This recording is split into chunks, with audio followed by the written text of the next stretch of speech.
So how the hiring practices have evolved over the time. So as we can see, rise in these sort of freelancing in the creative sectors or maybe consulting in the IT sectors. That's one area that has been a buzz around.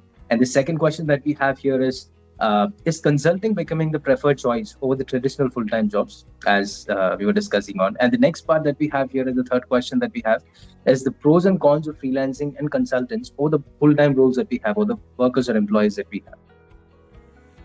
Yeah, definitely there are a lot of pros and cons, and definitely this market is evolving. And why this freelancing is has taken the center stage across the globe is because there is a huge demand available in the market, but however the availability of tech talent is very less and it is limited across all the sectors. We are fortunate enough, India happens to be the major hub for providing the tech talent. So every year we have about 1.5 million of fresh tech talent that come out of the industries, and they are able to take up the jobs that we eventually have. So with the rise of GCCs which are coming up in India, the opportunities are definitely are on a higher side. So India is always a technological hub for global outsourcing. So we have more opportunities in hand. At the same time, in spite of having the tech talent pool, also we still face there is a demand supply gap.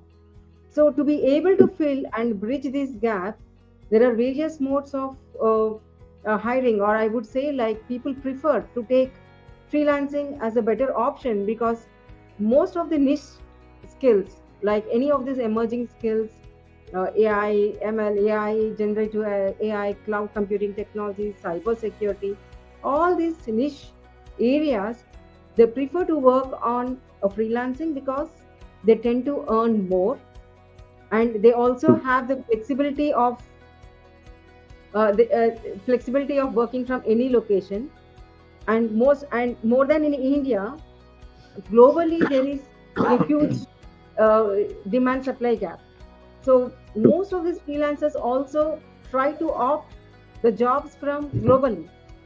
Okay, sitting in India, they can also take up a project directly from North America or maybe any part of the US or Australia. So this flexibility is actually increasing, and moreover, so most of the projects are also milestone projects. So it might not require a professional to be engaged as a full-time employee. So organizations are gaining a cost efficiency. And I personally feel in the last 20, 25 years, the technology has changed so rapidly that business models have had to change.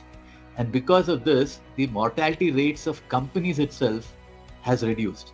If earlier companies lasted 50, 60, 70 years, now an average company is not lasting for 10, 15 years. And when an employer itself is not lasting for 10, 15 years, okay, there is no concept of a permanent job. Okay. I mean, my parents and all, they live lifelong employment. Today, people change jobs at 2 years. So there is no sanctity for a permanent job at all. So I mean, whether you call it freelancing or gig or temp staffing, okay, or even full time, okay, it's basically because the power of choice is now gone to the employee, because he or she decides where to work with, when to work with, how to work with, and how long to work with. Okay?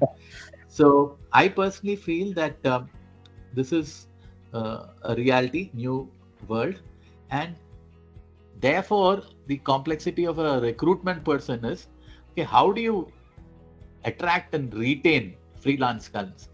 They are basically working for themselves, their own purpose and all that. Now, right, to make them come and work with you for a certain amount of period till your project is over, like how Nagasree said, is going to be a challenge. Or how do you manage legal and compliance challenges? You know, these contracts, conflict of interest. You know, even you had moonlighting a little not too long back. Okay, so I think these are the ways the future of freelancing and gig when compared to traditional work will change. So we have to have an open mind.